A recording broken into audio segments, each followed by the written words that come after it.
This is a build video on a 2019 Yamaha YZ250FX. These are just some common sense, simple things that I've done to this bike. It's never been ridden.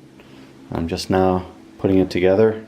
So just kind of start from the top and work our way down. I've got some works connection, fork bleeders. I think these are just, must-have sort of things. You just push them to release the air in the forks, and so I think those are cheap and easy. Moving down, this is the twin air power flow kit. That eliminates the backfire screen. They say it could be up to a half horsepower increase. I don't know if I'll notice that or not, but certainly it's a lot better setup than stock. So that bolted on pretty easy.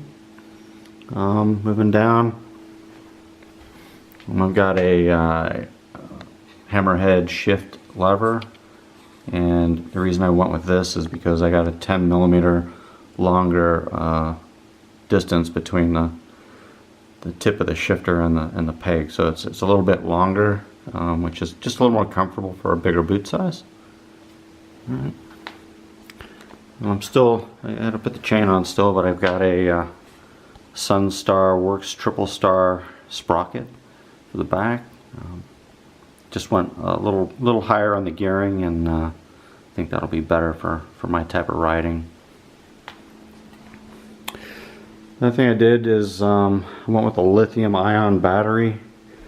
I know there's a lot of controversy around these, but I've heard people getting 8 years of life out of them, and the specs on paper are just incredible. I think it's about 3 pounds lighter.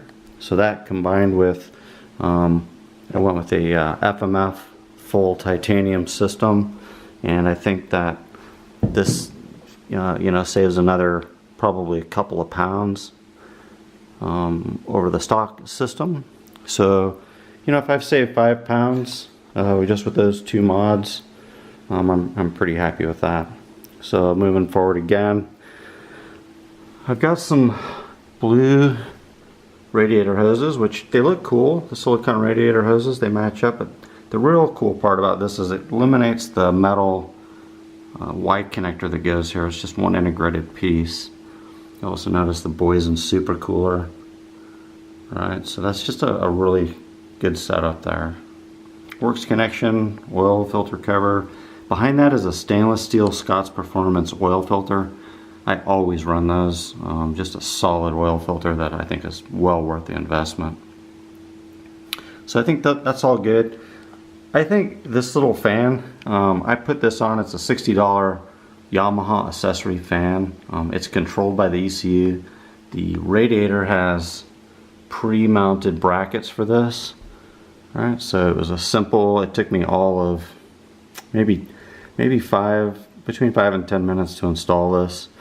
This wire runs up here and hooks into a plug that's already on the bike, and the ECU controls the temperature. So if it gets to a certain temperature, it kicks on, and I've seen YouTube video where people are getting like a 15-degree drop in temperature in like 15 seconds. So I think that's well worth the money.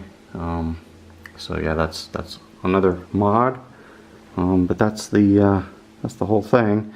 And I'll shoot another video of all of this with all the plastic on and ready to go.